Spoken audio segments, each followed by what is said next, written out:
वशिष्यते। पूर्णस्य पूर्णमादाय पूर्णमेवावशिष्यते। ॐ शान्ति शान्ति शान्तिः।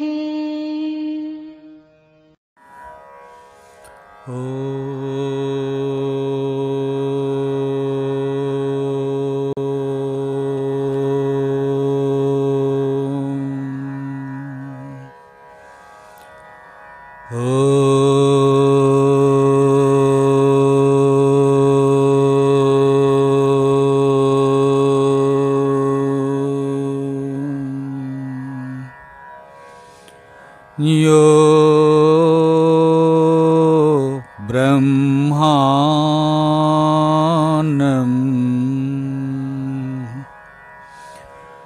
विदधाति पूर्वम्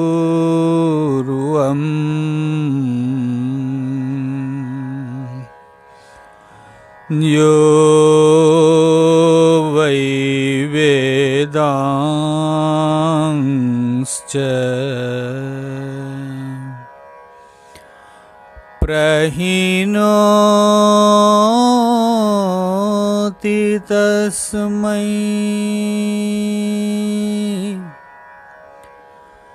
तं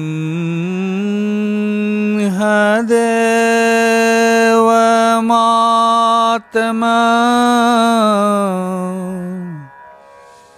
बुद्धि प्रकाशम् मुमुक्षुर्वै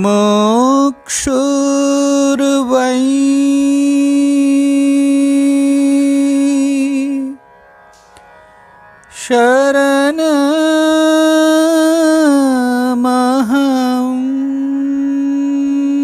प्रपद्ये। मुमुक्षुर्वै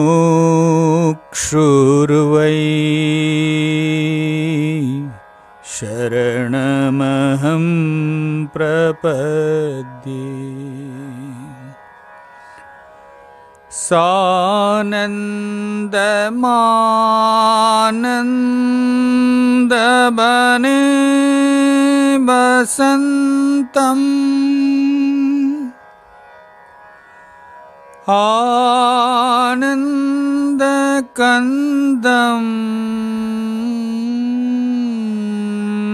हदबाबवृन्दम्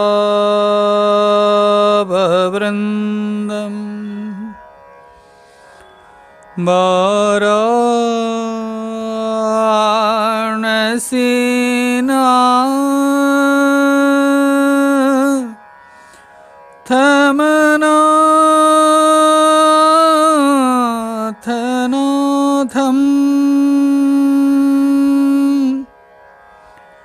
श्रीविश्वनाथम्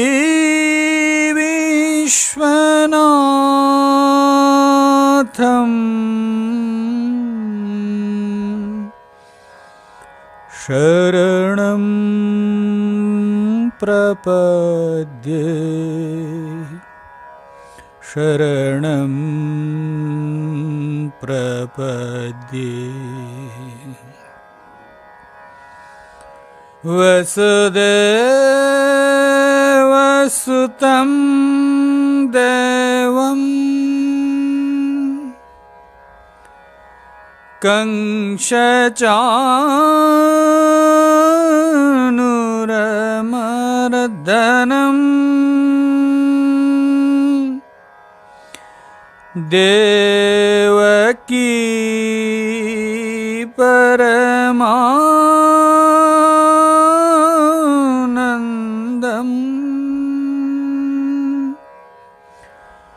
कृष्णं वन्दे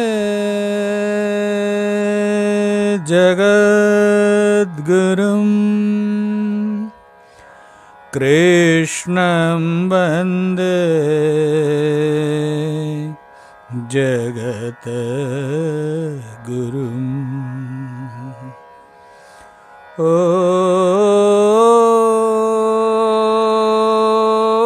शान्ति शांति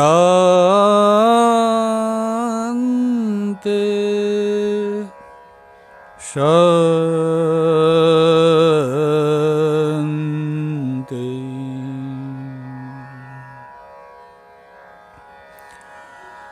हरि ओम हरि ओम हरि ओम। भगवत भक्तजन, आराध्य के चरणों में कोटिश प्रणाम। प्रेमपुरी जी महाराज, पूज्य स्वामी अखंडानंद जी महाराज के चरणों में कोटिश प्रणाम। उपस्थित भक्तजन,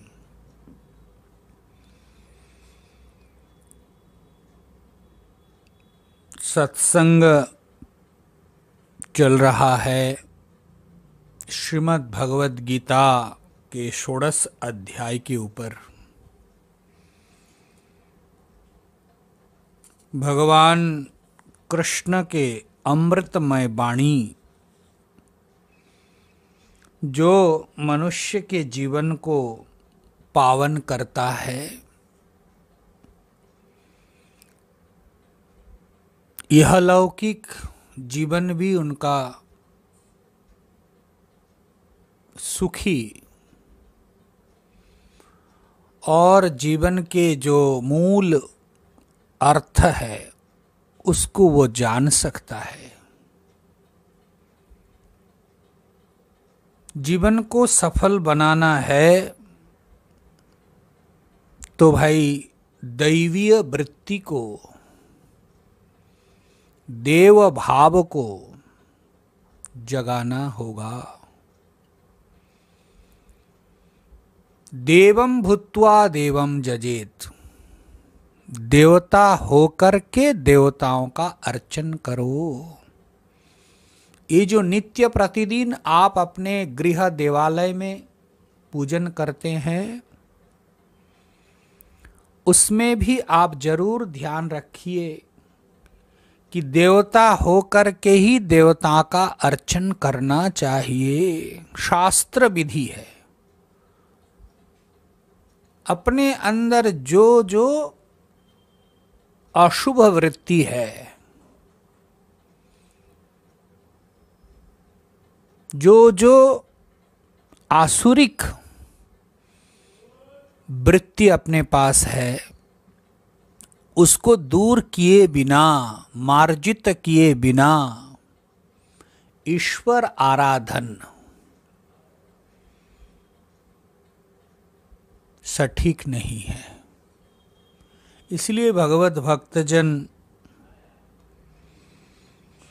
देवता पहले बनो, अर्थात दैवी संपदाओं को जीवन में लाओ।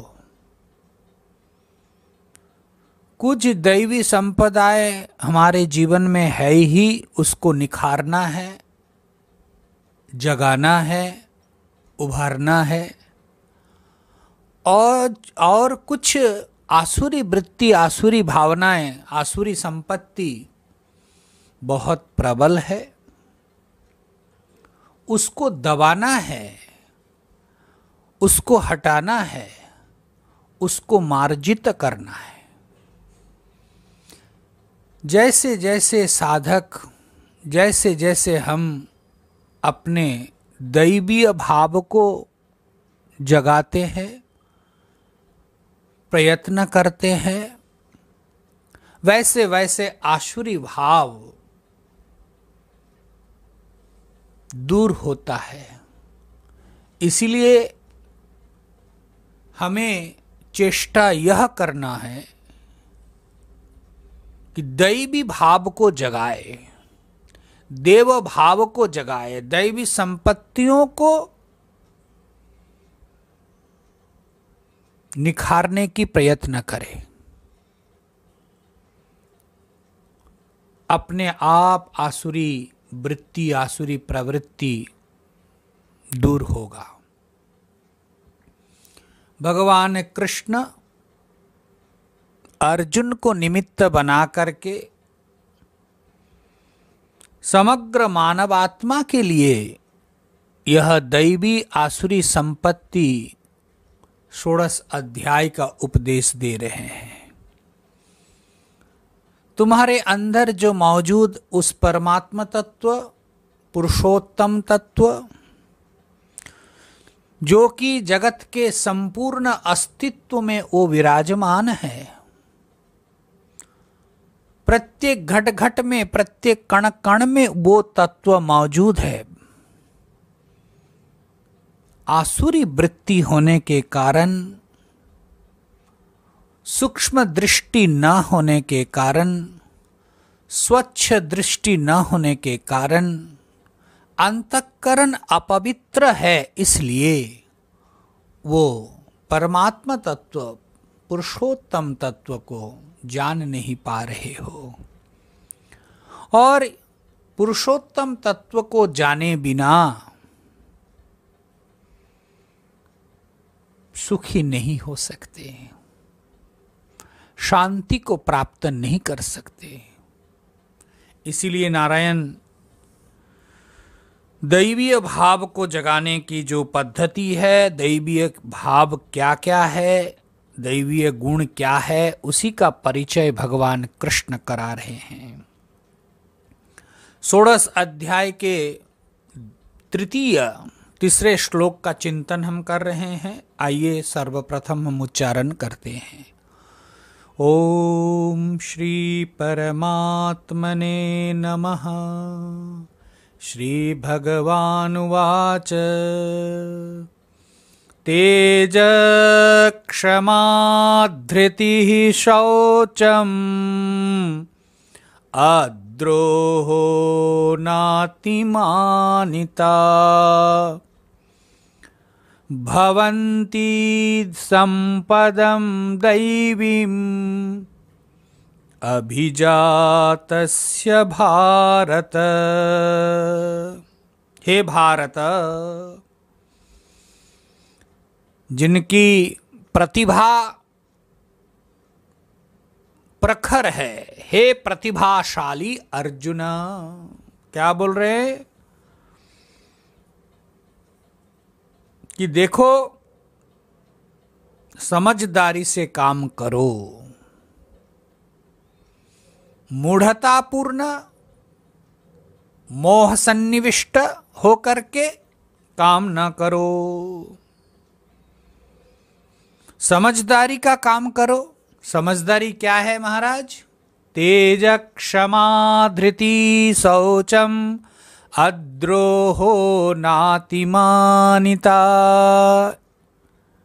ये सब गुणों को प्रतिष्ठित करो, दैवी संपदाओं को संग्रह करो।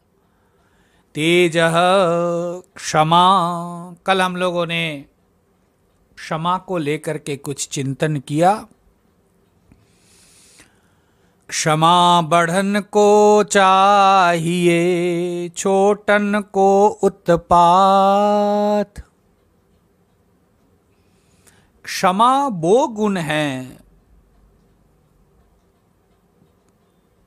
जीवन में अगर हो तो उनका जीवन बड़ा निष्कंटक होते हैं।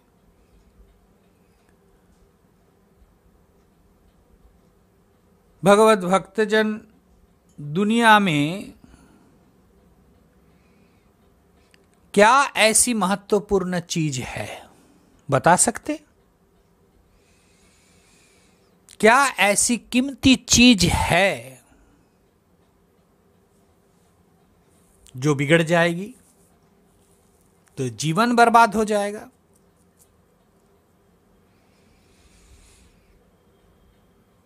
इस संसार में, इस दुनिया में सबसे कीमती चीज अगर कुछ है, कोई है, तो वो है आपके हृदय। हृदय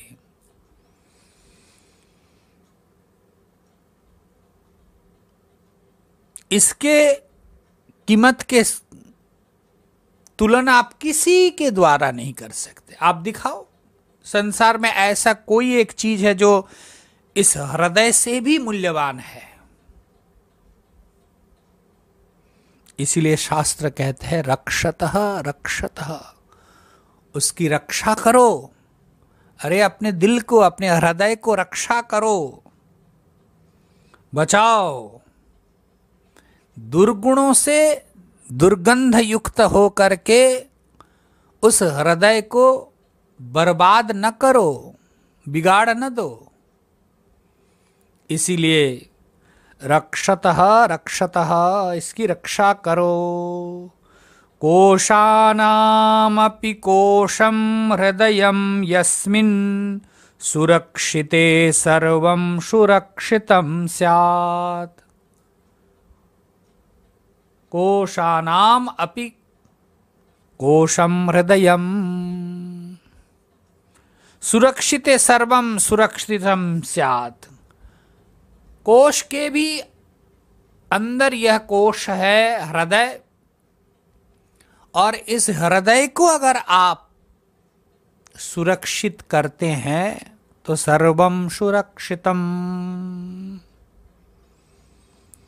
सर्वं सुरक्षितम स्यात्। इसलिए महाराज सब खजानाओं के खजाना यह हृदय है। यदि यह सुरक्षित रहा, यदि यह लोभ के बाढ़ में न बह गया, यदि यह क्रोध के आग में न जल गया, यदि वह काम के आंधी में उड़ नहीं गया, यदि यह हृदय मोह के अंधकार में भटक नहीं गया, तब तो महाराज आपका हृदय सुरक्षित है। और यदि लोभ, काम, क्रोध के प्रवाह में बह करके गया, मोह में भटक गया, तब तो महाराज आप सुरक्षित नहीं रहे।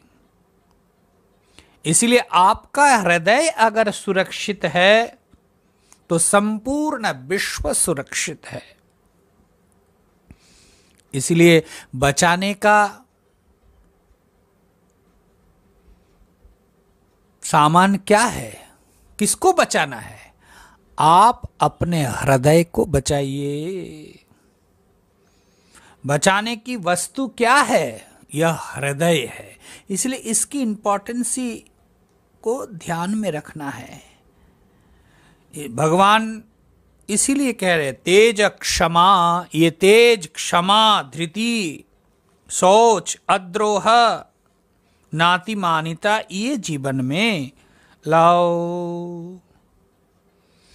क्षमा, तेज तो चाहिए नारायण, तेज बिना संभव नहीं है। प्रत्येक मनुष्य को तेज और क्रोध अलग चीज है भाई। तेज चाहिए। दबंगई और तेज में भी काफी अंतर है। दबंगई अलग चीज है, दबना नहीं है किसी से, परंतु ये तेज, ये शौर्य अलग है। महाभारत में अथवा भागवत में देखने को मिलता है। आप लोगों को कथा पता है, मैं केवल स्पर्श करता हूं। युधिष्ठिर महाराज जब चलते थे, कुत्ते भी नहीं भौंकते थे, और बड़े बुजुर्ग उनको दाहिने तरफ दे करके बड़े संकोच से पार हो जाते थे। उनके व्यक्तित्व ही ऐसा था।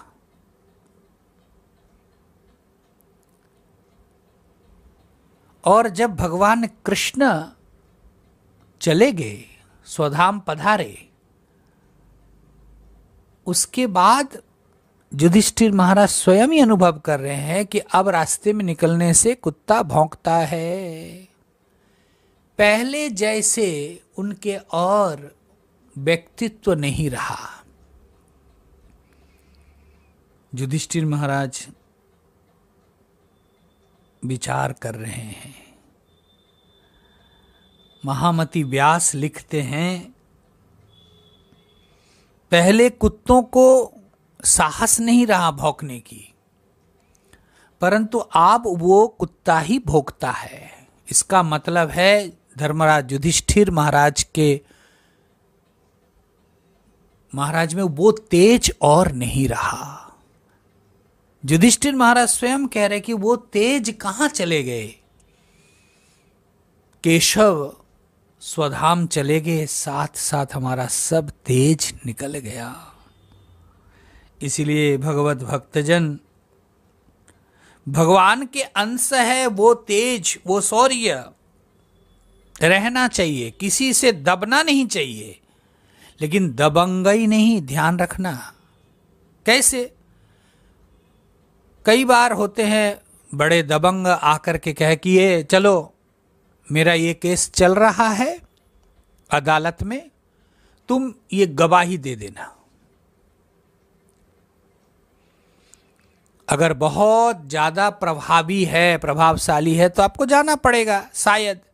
और आपके अंदर अगर वो तेज है तो आप शब्द के द्वारा बहुत बता सकते, भाई देखो मेरे अंदर भगवान का अंश है, ममई वांस आदि, मैं आपके लिए झूठ क्यों बोलूं, झूठ के साथ क्यों दूं। इसलिए कभी कभी कमजोर होने पर समाज के लोग दबा देते हैं, परंतु वो दबंगई नहीं, ये अपने अलग ही तेज है, जो ईश्वरीय तेज अपने पास है। जैसे युधिष्ठिर महाराज कह रहे हैं कि भगवान के साथ ही वो तेज निकल गया, उसी प्रकार ये हमारे अंदर वो तेज है, ईश्वर के अंश है। मैं गलत काम क्यों करूं भाई। इस प्रकार के तेज अग्नि के समान तेजस्वी तो होना चाहिए। जहां भी आप रहो, पहुंचो, तो आपके दबंगई से लोग डर नहीं रहे, आपके तेज से लोगों को पता लगता है कि भाई एक अलग ही पर्सनैलिटी है। तेज, क्षमा, ये तेज को लेकर के हम लोगों ने विचार किया, क्षमा का भी थोड़ा चिंतन किया। क्षमा क्या है भाई, आप लोगों ने चिंतन कुछ किया ही होगा। क्षमा आप करते हो कि क्षमा आपका स्वभाव है। अधिकतर समय व्यवहार में हम क्या करते हैं,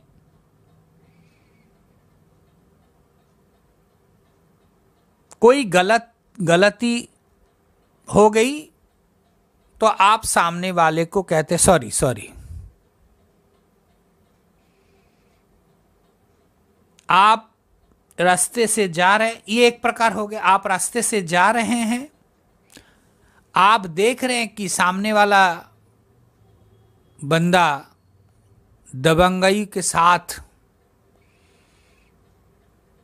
व्यवहार कर रहे हैं, परंतु आपको यह भी पता लग रहा है कि इसके साथ मैं टिक नहीं सकता, मैं लड़ नहीं सकता, बल इसके पास ज्यादा है, तो फिर आप एक कंप्रोमाइज में जाते हैं।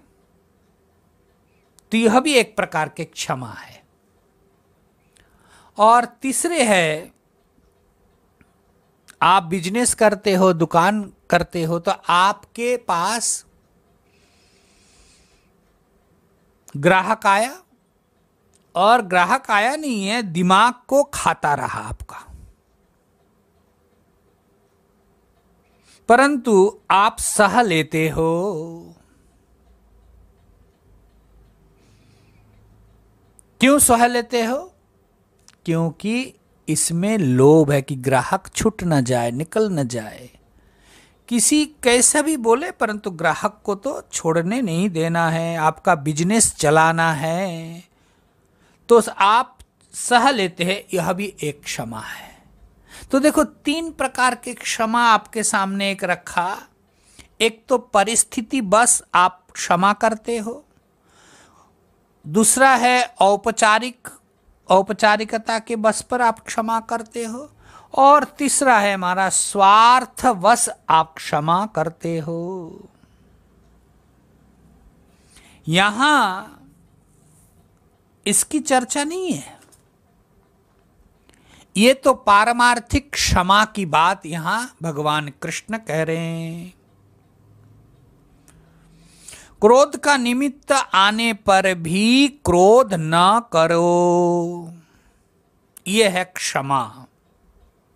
अपने गुण का विकास करो, परिस्थिति के वजह से नहीं, अपने अंदर के गुणों के वजह से ही वो प्रकट हो। प्रतिकार के समर्थ होने पर भी अपकार करने वाले को आप क्षमा कर देते हैं। प्रतिकार करने के सामर्थ्य होने पर भी बहुत जरूरी है। देखिए, ऐसा नहीं कि आपके पास सामर्थ्य है, मेरे पास है, परंतु हम देख रहे कि ये गलत किया है, तो आप उसको अंदर से क्षमा करो। और ये तब हो सकता है जब आपके अंदर प्रेम हो, जब आपके अंदर उस प्रकार के एक स्नेह हो। जिनके प्रति देखो स्नेह है, प्रेम है, उनके प्रतिकूल व्यवहार भी मीठा लगता है। और जिनके प्रति द्वेष है महाराज, उनका अनुकूल व्यवहार भी प्रतिकूल लगने लगता है। आप देखना अपने व्यवहार में, किसी के साथ कोई प्रेम की संबंध, प्रेम प्यार है, तो भाई उनका गलती भी हम कैसे विचार करके ले लेते हैं। और जिनको हम देख नहीं सकते, द्वेष है, तो भाई उसकी अच्छाई भी हमको बुराई नजर आते। इसलिए प्रेम को हम जितना जितना बढ़ाएंगे, निस्वार्थ प्रेम का विस्तार ही क्षमा के रूप में आप प्रतिष्ठित कर सकते हैं। इसीलिए साधना तो यही है महाराज, प्रेम का विस्तार हो, प्रेम का प्रेमिक बनो सबके साथ। ऐसे नहीं कि अपनों के साथ गिने चुने ना, सबके साथ। क्षमा कहीं अपनों में ही करना ऐसा नहीं, क्षमा सर्वत्र। इसलिए भगवत भक्तजन एक बात ध्यान रखना चाहिए, क्षमा को अगर बढ़ाना है तो प्रेम को बढ़ाओ। प्रेम जितना जितना जैसे जैसे बढ़ता है, आपके चित्त में वो क्षमा करने की क्षमता भी आप पा लेते हैं। भगवत भक्तजन आचार्यों ने कहा, भगवान कृष्ण जिस दृष्टि से क्षमा को व्यक्त करते हैं, कई बार लगता है कि हम उसके अर्थ को समझ ही नहीं पाते हैं। कैसे?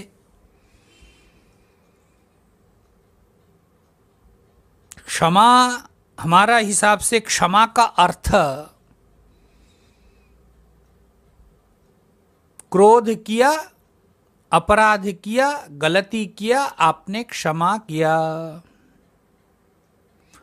भगवान कृष्ण कह रहे क्षमा का मतलब है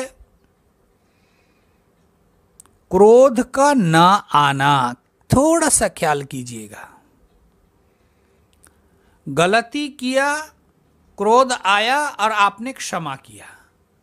भगवान कृष्ण यही कह रहे कि क्रोध का न आना ही क्षमा है। अक्रोध पहले भी बता के आए हैं, क्रोध का अभाव ही क्षमा है। बहुत उच्च स्थिति को बतला रहे हैं। आपने भूल किया, क्रोध आया, सॉरी बोला, तो ये क्या है? अथवा आपने भूल किया, पछताया और सॉरी बोला, तो इसका मतलब है आपने अपने क्रोध को पोंछ दिया। एक गलती से लाइन खींच दिए थे, उसको आपने पोंछ दिया, तो इसका नाम क्षमा है क्या? परंतु साधना के लिए हमको प्रैक्टिस के लिए यही करना पड़ेगा। भगवान कृष्ण कह रहे ऐसा एक जीवन का निर्माण करो जहां क्षमा स्वतः होगा। क्षमा करना नहीं है, स्वतः। भगवान बुद्ध किसी गांव से निकल रहे थे, तो गांव के कुछ लड़के मिल करके खूब गालियां दी। भगवान बुद्ध खड़े होकर के उनसे पूछा कि भाई तुम्हारे बातचीत खत्म हो गई तो मैं जाऊं? लड़के सब बड़े हैरान हुए कि बातचीत, मैं तो गाली दी, हम लोगों ने तो गाली दे रहे, बातचीत कहां? भगवान बुद्ध तब तक कहते हैं अगर बातचीत पूरी नहीं हुई है तो मेरे को जाना आवश्यक है, गांव में जल्दी पहुंचना है, मैं लौटते वक्त तुम्हारे बात सुन करके जाऊंगा। ये लोग तो बड़े अचंभित हो गए कि हमारे बात, हम लोगों ने तो गाली दिया और ये बात बोल रहे। भगवान बुद्ध को किसी ने पूछा कि आप कैसे बोल रहे कि बात, ये तो गाली है। भगवान बुद्ध ने कहा कि जो गाली सुनता था आज से 20 साल पहले वो तो मर चुका है, अब तो बातचीत ही है, गाली सुनने वाला तो मर गया। मुझे नहीं लगता है कि आपको मैं समझा पाया।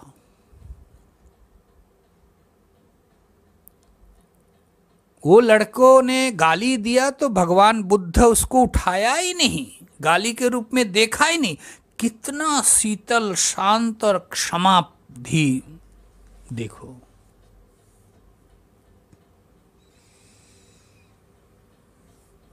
ये है क्षमा का अर्थ। मैं आपको दृष्टांत इसलिए दे रहा हूं कि समझने के लिए थोड़ा आसान हो। एक एब्सोल्यूट अर्थ है कि आपके अंदर क्रोध उत्पन्न ही ना हो, तब जाकर के आप क्षमा करोगे। गलती किया किसी ने, आपके अंदर क्रोध का उद्भावन हुआ और तब आप उस क्रोध को व्यक्त ना करके क्षमा करते हैं। भगवान बुद्ध की दृष्टांत से हम ये समझ रहे हैं कि क्रोध उठना ही नहीं है, बीज को ही खत्म कर दो। बहुत बड़ी बात है, बहुत साधना सापेक्ष है। परंतु हम लोगों को दैनंदिन जीवन में क्रोध तो महाराज आ ही जाता है। अब उस क्रोध को आप कैसे मोल्ड करते हो, ये आपकी साधना है। करो। अब उच्च स्थिति को देख करके सुन करके ऐसा लगे कि अब होगा नहीं, तब तो नहीं होगा। परंतु प्रैक्टिस के लिए कि क्रोध जब आए, कम से कम आप उस क्रोध को ऑब्जर्व करो और गलती जो कर रहे उस गलती करने वाले के ऊपर वो क्रोध किसी भी प्रकार से व्यक्त ना हो, ये रोको। भगवत भक्तजन, इसलिए व्यवहार के जो मैंने आपके सामने रखा, परिस्थितिवत क्षमा, औपचारिक क्षमा, स्वार्थवत क्षमा और एक पारमार्थिक क्षमा है। तो ये पारमार्थिक क्षमा है और ये व्यवहारिक क्षमा का अभ्यास अगर आप करते हैं तो जरूर हम पारमार्थिक क्षमा के लिए कामयाब होंगे। इसलिए गलती करने पर कोई विक्रिया, कोई क्रिया ही हमारे चित्त में न हो। देखो ऐसे कुछ काम तो हम करते ही है। इसीलिए मैंने पहले भी बताया, प्रेम को हम जितना बढ़ाएंगे उतना ही हमारे चित्त में, हमारे दिल में वो क्षमा प्रतिष्ठित होता जाएगा। प्रेम को आओ बढ़ाना है, सबके प्रति प्रेम भाव जगाओ। देखिए, मैं दृष्टांत दूंगा। एक पति पत्नी दोनों 31 दिसंबर के शाम को अपनी बालकनी में बैठा है। बालकनी में बैठ करके पति पत्नी दोनों ने बात कर रहे कि कल से नया साल शुरू, जनवरी 1। तो दोनों में प्रेम था, जैसे होते आप लोग जैसे करते हो। पत्नी ने 2 डायरी और 2 पेन ले आकर के सामने टेबल में रखा। पतिदेव पूछा कि क्या है ये? बोला डायरी है, पेन है। अच्छा, मैं 2 कप कॉफी बना के लाती हूं, फिर बात करते हैं। बोला अच्छा अच्छा। कॉफी बना के लाई और पत्नी बोलने लगी कि देखिए, ये 31 दिसंबर है, कल से नया साल प्रारंभ है। ये 2 डायरी, एक डायरी एक पेन आप रखो, एक डायरी एक पेन मैं रखता हूं। बोला अच्छा। फिर कहते हैं 365 दिन कल से शुरू करेंगे, प्रत्येक दिन एक एक पन्ना में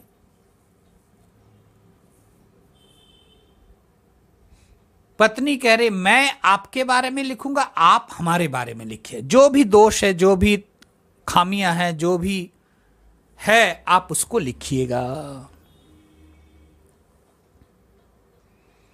पतिदेव कहा कि ठीक है देवी। 1 साल बाद अगले 31 दिसंबर के रात को हम लोग पुनः ये डायरी 365 पेज खोल खोल के देखेंगे क्या लिखा है।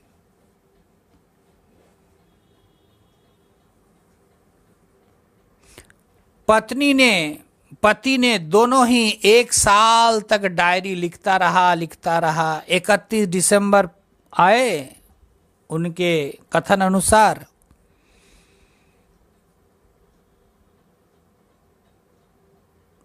पतिदेव पत्नी को कहते हैं कि तुम्हारे डायरी पहले दो, मैं देखता हूं। ठीक है, तो अपना डायरी पत्नी ने पतिदेव को दिया।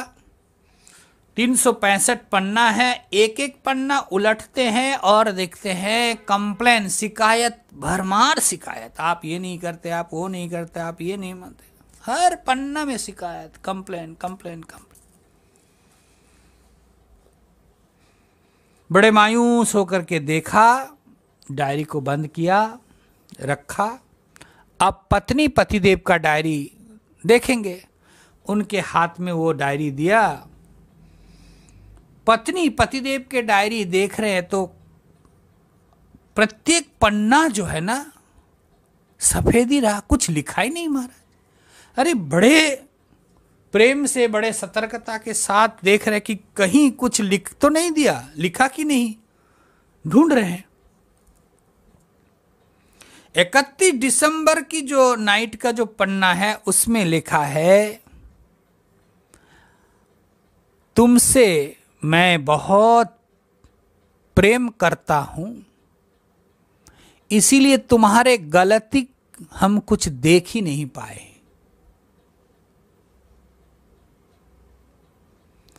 अंतिम पेज में ये लिखा हुआ था। भगवत भक्तजन,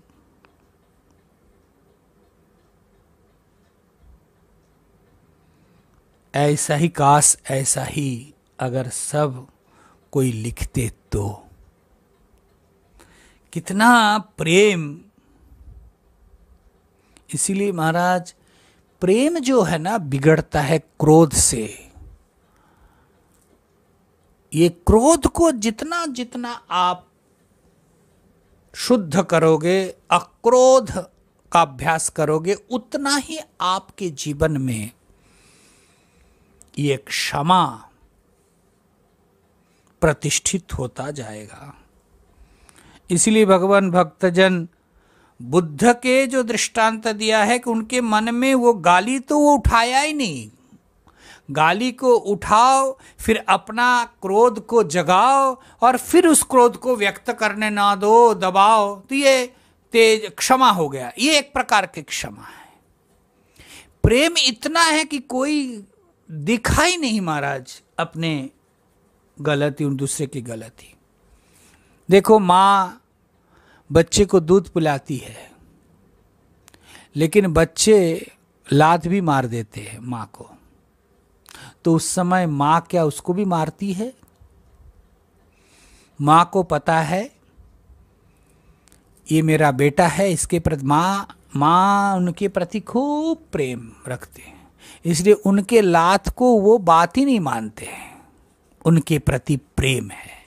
ठीक इसी प्रकार जीवन में अगर ऐसा प्रेम हम कर पाए तब तो नारायण हमारे जीवन में भी कोई क्षमा को करने की अथवा क्रोध करने की कोई संभावना ही नहीं रहेगा। इसीलिए भगवान यहां कह रहे हैं कि अपने हृदय को बचाओ, हृदय को मजबूत करो, काम क्रोध लोभ आदि तूफान के ये हृदय बर्बाद ना हो जाए, इसको आबाद करो। तेज क्षमा धृति शौचम क्षमा। इसलिए क्षमा के बहुत प्रकार है, आप किस कैटेगरी में हो ये आपको देखना है। अधिकतर हम लोग क्रोध आ जाए और फिर, लेकिन क्रोध आ जाए फिर आप कुछ बोल दिए और बाद में जाके सॉरी बोला, ये भी एक विडंबना ही होगा, है ना। लेकिन एक रियलाइजेशन होना चाहिए कि हमने गलती किया। चेक करते करते एक्सीडेंट हो जाता है।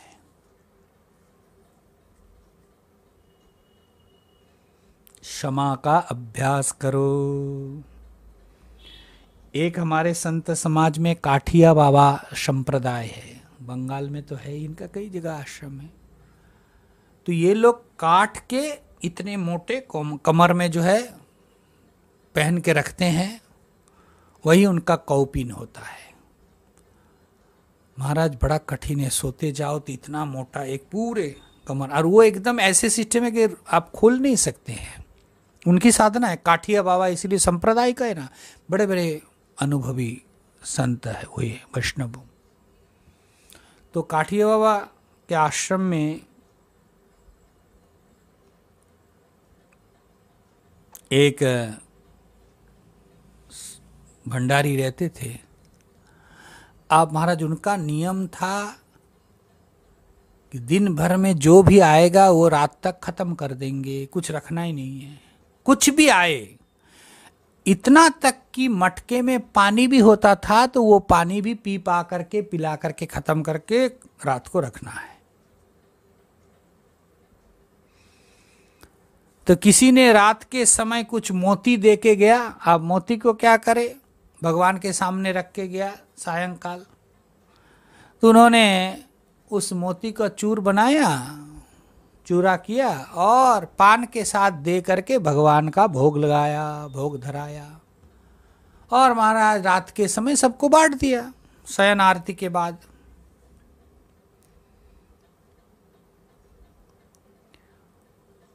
उनके पास कुछ रहता ही नहीं था। ये जो देखा ना, दिन भर का जो भी आएगा वो खत्म करना, रात को पूरा सुन होकर के, सुना होकर के रात बिताना है। उनका जो भंडारी था वो बड़ा आश्चर्य, अच्छा। और ये जो काठ का जो मोटा सा एक लकड़ी पहनता था, भंडारी का ये था कि इसी में सब कुछ होता होगा बाबा जी का। इतना, ये तो कभी खुलता ही नहीं है, इसका मतलब है इसी में वो भर भर के रखते हैं। तो एक दिन क्या किया उन्होंने, खाते समय कुछ जहर उनको दे दिया कि ये मर जाएगा, रसोईया दे दिया तो ये संत जी मर जाएंगे, तो इसका लकड़ी खोल करके मैं इसके अंदर से सामान लेके भाग जाऊंगा। आप महाराज वो तो पहुंचे हुए महात्मा थे, खा करके पूरा खाया, जो भोजन दिया खाया, खा पी करके उनको पता लग गया कि ये जहर मिलाया। तो जंगल में जाकर के अपने आश्रम के परिसर में ही कोई आयुर्वेदिक दवा उनको मिल गया, जड़ी बूटी, वो खा करके उसके जहर को कम कर दिया, खत्म कर दिया।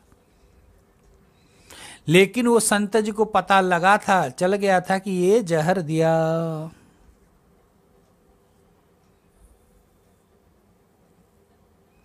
अब महाराज दूसरे बार उन्होंने ट्राई किया कि मिला नहीं, उनको तो चाहिए, उनको तो पता नहीं कि इनको पता लग गया कि जहर मिलाया था। अब महाराज एक दिन क्या किया, खूब ठाकुर जी को भोग धराया तो खूब नमक डाल दिया। इतना दाल में नमक, इतना दाल में नमक, मतलब अत्याचार उनका बढ़ता गया। संत जी देखा, संत जी बोलने लगी, देख भाई भगवान ठाकुर जी को बड़ा तकलीफ हो रहे, तू इतना नमक डाल देता है, इतना नमक डाल देता है। इसका प्रसाद भी कुछ लोग खाते हैं, वो लोग भी तो कष्ट ही पाते हैं। तू ऐसा कर, शायद तेरे से और सेवा भगवान नहीं लेना चाहते हैं। हाँ हाँ ऐसे कर रहे, नहीं देख, उस दिन भी भोजन में कुछ था, तो वो समझ गए क्या किस दिन की बात करे, सर झुका दिए, कहते तू तेरा पैसा ले, जितना सेवा किया, अब तू जा। देखो वो व्यक्ति उसको सजा दे सकते थे कि तू जहर दिया था मुझे, परंतु कितना वो बात को उठाया ही नहीं, उसको धीरे धीरे साइड कर दिया। ये है देखो क्षमा। आप सोच सकते हैं आपको कोई जहर दे दे और आप एकदम उसको अंदर ही अंदर घुट ले, ऐसा नहीं होता, नहीं है। परंतु क्रोध, ये क्षमा का अभ्यास करने हैं, क्षमा पहुंचना है, तो भाई ये तो जरूरी है। उड़िया बाबा के एक स्वभाव था, ना किसी से मांगना था, ना किसी को प्रेरणा देते थे। हमको चाहिए ये दो, ये भी नहीं कहते थे। कोई अगर कहे कि भाई आप मेरे लिए कुछ बोल दीजिए अमुक सेठ जी को, अमुक को, वो भी नहीं बताते, प्रेरणा भी नहीं देते थे। तो कोई एक व्यक्ति आया, आकर के कहते मेरे बेटी की शादी है मेरी, तो आप कुछ मदद कर दीजिए। उस जमाने की बात है कि 200-300 आप दिलवा दीजिए आपके भक्तों से। कहते भाई हम तो ऐसा नहीं करते हैं, हम तो, कहते आप किसी को बोल दीजिए। तो वो रोज सत्संग में आता था, रोज सत्संग में, कि कब बाबा जी, उड़िया बाबा जी बोल दे कि इनको दे दो थोड़ा पैसा किसी भक्त को। बोले ही नहीं महाराज, 2-3 महीना होगा कुछ बोले ही नहीं। एक दिन वो भक्त जो जिसको जरूरत था वो आया गुस्से में, और सत्संग के समय जब ही प्रणाम करने गए सत्संग के बाद, तो एक चक्कू लेकर के चलाया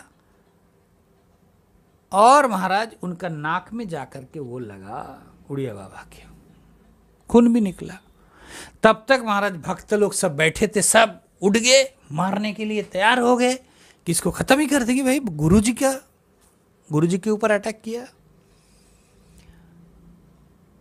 उड़िया बाबा जी देखा कि अरे ये तो परिस्थिति बिगड़ जाएगा, इसको तो मार डालेगा भगत लोग।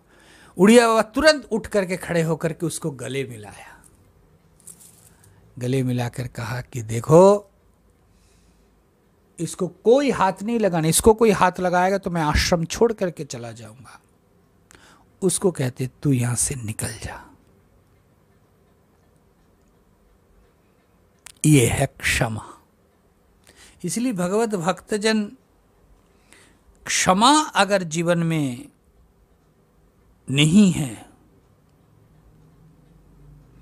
क्षमा अगर आप कर नहीं सकते, तो आपके सारा प्रोग्रेस अवरुद्ध हो जाएगा, उन्नति नहीं कर सकते। भगवान कृष्ण ने तो यहां तक कहा, शक्नोति हैव यः सोढुं प्राक् शरीर विमोक्षणात् कामक्रोधोद्भवं वेगं स युक्त स सुखी नर। दुनिया में सुखी कौन है भाई? कहते हैं दुनिया में योगी कौन है, दुनिया में सुखी कौन है, दुनिया में बुद्धिमान कौन है? इस श्लोक का अर्थ बतला रहे हैं।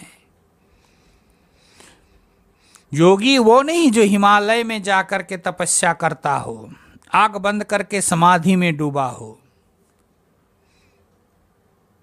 योगी तो वो है जो देखता है कि भीड़ में रहना आया कि नहीं। जिसको भीड़ में रहना आया वही एकांत में जाकर के रह सकते। भीड़ में सीखना है, तब जाकर गुफा में आप रह सकते। भगवान कृष्ण कहते शक्नोति हैव यः सोढुं प्राक् शरीर विमोक्षणा। शरीर त्यागने के पहले ही जिन्होंने काम क्रोधोद्भवम वेगम, काम क्रोध लोभ के वेग को जिन्होंने सोढुं शक्नोति, सहन करने की क्षमता जिनको आ गया है, सा युक्ता सा सुखी नरः, वही योगी है और वही सुखी है। इसीलिए इस शरीर त्यागने के, शरीर छोड़ने के पहले ही जिनके चित्त में काम क्रोध लोभ से उद्भूत भावों को जिन्होंने सह सका। हम लोग क्या करते हैं ना, सह नहीं पाते, हम उसमें कूद करके अपने हालत को और बिगाड़ देते हैं। परंतु जिन्होंने सहन करके उसको इरेज कर दिया, खत्म करने की कोशिश किया, अभिव्यक्ति भी नहीं, कई बार हम बोलते नहीं है परंतु हमारे बॉडी लैंग्वेज, आंख पांव कांपने लगता है, हाँ आंख फड़फड़ाने लगता है ना ऐसे। मन में किसी भी प्रकार के दाग नहीं, चलो कोई नहीं, कोई नहीं। तो यही महाराज प्रैक्टिस करनी है, और जब तक नहीं कर पाएंगे तब तक आप क्षमाशील नहीं होंगे। भगवान कृष्ण ये इस क्षमा को ही दैवीय गुण में रखा। धृति आया, देखिए श्लोक को, तेज क्षमा धृति। धृति शब्द का क्या अर्थ है भाई? भगवान भाष्यकार लिखते हैं धृति देहे इंद्रियेषु अवसादनम प्राप्तेषु तस्य प्रतिषेधको अंतःकरण वृत्ति विशेषः।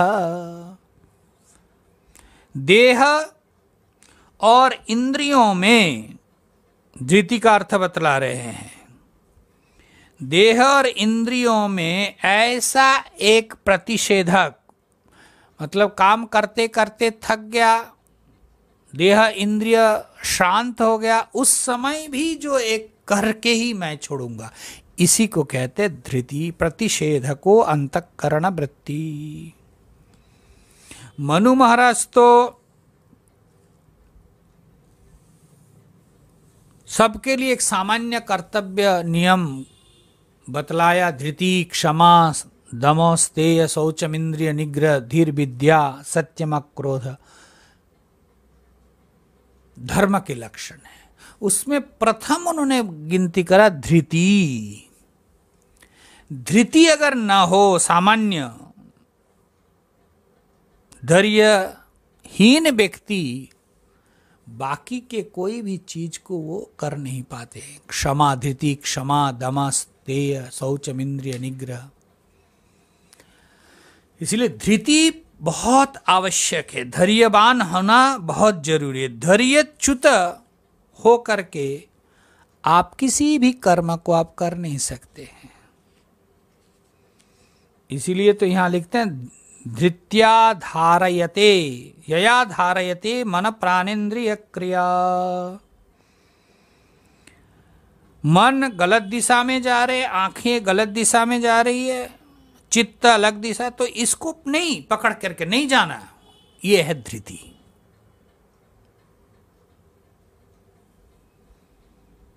ये जो रोकने की एक क्षमता है वेगों को, इस रोकने की क्षमता को धैर्य धृति शब्द के द्वारा बतला रहे। और ये धृति महाराज जीवन भर की साधना है। इसलिए भगवान भाष्यकार कह रहे इंद्रिय मन ये सब थक जाने पर भी, अवसन्न होने पर भी, तब भी जो मन के ये भाव है नहीं करके ही रहूंगा, करना ही है, ऐसा जो एक हिम्मत है, उसी को यहां धृति शब्द के द्वारा बतला रहे। और महाराज बड़े धैर्यशील होते हैं। देखो खेती कौन कर सकता है? जिनके पास धैर्य है। बंदरों को खेती दे दिया जाए खेत तो खेती कर सकते कि नहीं? बीज वपन किया, बोया, और महाराज थोड़ी दिन बाद जाकर के उठा करके मिट्टी खोद करके देखते कि बीज में कुछ निकला कि नहीं, फिर गाड़ देते हैं, फिर देखते हैं, तो कभी भी वो अंकुरित, पुष्पित, पल्लवित फल लगेगा उसमें? आपने बीज वपन किया और आपने अपने को धैर्य के साथ रखा कि अब उसका काम है, तो फिर वो एक बात बनती है। इसलिए धैर्यशील व्यक्ति वो कभी भी जीवन में असफल नहीं होते हैं। अपने चित्त की धीरता को पकड़ करके रखने के कारण उनके जीवन में बड़ा उत्कर्ष होता है, बड़ा ही एक पावर उनके जीवन में आ जाते हैं। विशेष करके जब आप वेदांत के साधक हो, वेदांत का चिंतन करते हो, तो भाई श्रवण मनन निधिध्यासन, श्रवण में उपक्रम उपसंहार के द्वारा अच्छी तरह षड्विध लिंग के द्वारा श्रवण करो, तो कितना धैर्य देखो। श्रवण के बाद मनन होगा, मनन के बाद निधिध्यासन होगा। ठीक उसी प्रकार वेदांत के साधना में भी धैर्य बहुत है। कोई भी वेदांत की साधना क्यों, कोई भी साधना आप करो, अगर धैर्य नहीं है तो भाई वो तुरंत आपको फल नहीं देता। धीरज तो आपको रखना ही पड़ेगा। इसलिए भगवत भक्तजन जीवन में अगर वो धीरज नहीं है, किया और देखा, तुरंत चाहिए, धैर्य नहीं है, तो फिर आप सफल नहीं हो सकते। धृति। इसलिए भगवान इस धृति को दैवी गुण में रखा कि मनुष्य इसको अगर जीवन में लाएं तो बाकी के जितने भी कर्म हैं, बाकी के जितने भी साधनाएं हैं, बाकी के जितने भी दैवी वृत्ति है वो स्वतः आ सकते। इसलिए भगवत भक्तजन धृति, तेज क्षमा धृति, इस धृति को जीवन में प्रतिष्ठित करना। आलस्य नहीं, प्रमाद नहीं, शास्त्रों के प्रति जागरूकता और बहुत ध्यान से, एकाग्रता से, धीरज के साथ, प्रेम के साथ उसी में लगा रहता है। भगवत भक्तजन इस प्रकार से धृति का भी भगवान व्याख्यान किया। तेज क्षमा धृति शौचम अद्रोहो नातिमानिता। शौचम शब्द का अर्थ है शुचिता, आत्मिक शुचिता, आभ्यंतरीण शुचिता। जीवन में आत्मिक शुचि हो। धृति शब्द को थोड़ा और ध्यान देना। धृति मतलब है रोकने की शक्ति विशेष। रोकने की शक्ति विशेष। आप मोटर बहुत सुंदर चलाते हैं, गाड़ी, परंतु आपको ब्रेक लगाना नहीं आता है, चलेगा? कहा जाएगा कि बढ़िया चला रहे, एक्सीडेंट होगा। ठीक उसी प्रकार आपके जीवन सुंदर है, परंतु ये ब्रेक आप कर नहीं, ये धृति धीरज को आप धारण नहीं कर सकते। काम के बेग आए, क्रोध के बेग आए, लोभ का बेग आए, तो आप उसको पकड़ नहीं सकते, मोड़ नहीं कर सकते, ब्रेक नहीं लगा सकते, तो फिर आप उसी में लगे रहते हैं, तो आप एक्सीडेंट करेंगे तो आप मरेंगे। तो जीवन के एक धृति, एक शक्ति है जीवन में, जिसके द्वारा आप अपने मन को गलत कामों से निवृत्त कराते हैं, रोका जाता है गलत कामों से। मन को गलत दिशाओं में जाने के लिए रोक सकते हैं। उस शक्ति का, जिसके द्वारा आप रोकते हैं, उस शक्ति का नाम है धृति। ठीक है, इसीलिए भगवान यहां धृति का व्याख्यान किया कि देखो, धृति अगर जीवन में नहीं है तो जीवन में कभी भी वो व्यक्ति सफल नहीं हो सकते। हर एक कर्म में धीरज। कई बार लोग कहते महाराज कितने सालों से हम श्रवण कर रहे हैं, अच्छा आप गीता जी सुनाएंगे? गीता जी तो हमने बहुत भगवत भक्तजन जितनी बार गीता जी का अध्ययन करते हैं उतनी बार नए नए नए नए शब्द, नए नए तरीका, नए नए समझ। इसलिए समझ करके पढ़ना है। समझ करके पढ़ने के लिए धैर्य रखना है। केवल फटाफट कंप्लीट करने की जो चेष्टा है ना, हाँ ये भी पूरा हुआ, ये भी पूरा हुआ, ये भी पूरा हुआ, तो आपका पूरा हुआ है नहीं, क्योंकि आप पहले अधृति है। हम देखते हैं हमारे पूज्य गुरुदेव काशी जी में यही रेगुलर वेदांत का स्वाध्याय चिंतन मनन करते हैं। कुछ विद्यार्थी आते हैं जो उनके शैली को देखा जाना, अब कुछ तो आते ही नहीं है। क्या क्या कहते हैं, अरे उनके पास जाने से ग्रंथ तो खत्म ही नहीं होगा, वो तो चलता ही रहता है। हम लोगों ने पूरी गीता स्वाध्याय किया संपूर्ण भाष्य के साथ 5-6 साल तक। अब 5-6 साल गीता जी पढ़ेंगे, अरे 2-3 महीने में फटाफट खत्म करो। तो धैर्य ही नहीं है महाराज। और हमारे पूज्य गुरुदेव जब पढ़ाते हैं तो उसमें इतना डूब जाते हैं, उनको साधना कराते करते हुए निकलते चलते हैं, और एकदम व्याख्यान भी अलग अलग तार तार करके रखते हैं। परंतु वो जिनके पास वो धीरज है, धैर्य है, वो आकर के बैठते हैं। जिनको बस विद्या को समझने की एक शक्ति है, सामर्थ्य है, धीरज है, वो रहता है, बाकी तो छट जाता है महाराज।